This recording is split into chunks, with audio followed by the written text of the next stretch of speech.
Hey gang, we're still in Mark chapter 1. We're looking at verses 21 through 28. This is one of the first miracles that we have in recorded history of Jesus in any of the Gospels where Jesus heals a man with an unclean spirit. Now, in Mark's Gospel, this entire section is just loaded with one word, is the Greek word exousia, which we translate as authority. Mark's gospel, the Roman church was really enamored with this idea of Jesus being the one having authority or God being that authority. It reminds me of a story that I've heard a million times. I'm a big baseball fan, and everyone knows who Babe Ruth is, even if you're not a fan of baseball or anything like this. He was just a giant. He was a guy that put really sports on the map for the United States. There was one particular story where Babe Ruth is up to bat, and there's an umpire. His name is Babe Pinelli. So we got two Babes. I don't know why Babe was such a big name then, but it was.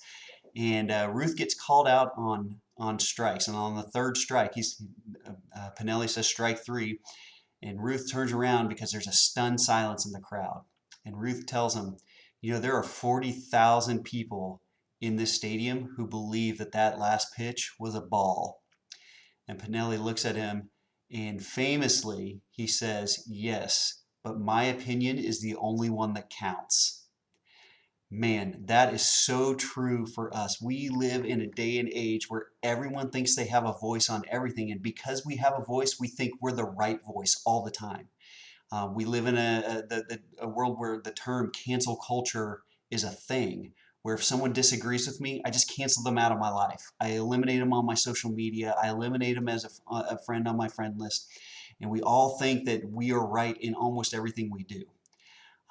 But as we read in this passage and we see the people in awe of Jesus as he acts in authority, we read that they say that he taught as one who has authority, and we read that he is one that actually had authority, and even the spirits obeyed him, that his is the only authority that counts.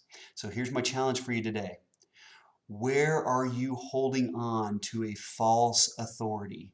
Where you think you are in charge of a certain aspect of not just your life, but of life in general, where it's just false, where at the end of the day, what's really required of you is to let go and give that up to God because he is the only one of authority. Man, visit with somebody about that, talk about that, meditate on this passage about that. God, where can I give you all authority in my life? I hope you guys have an amazing day with this, and let that rattle around between your ears. And hopefully we will be able to really see God as the one of the true exousia. Have a great day.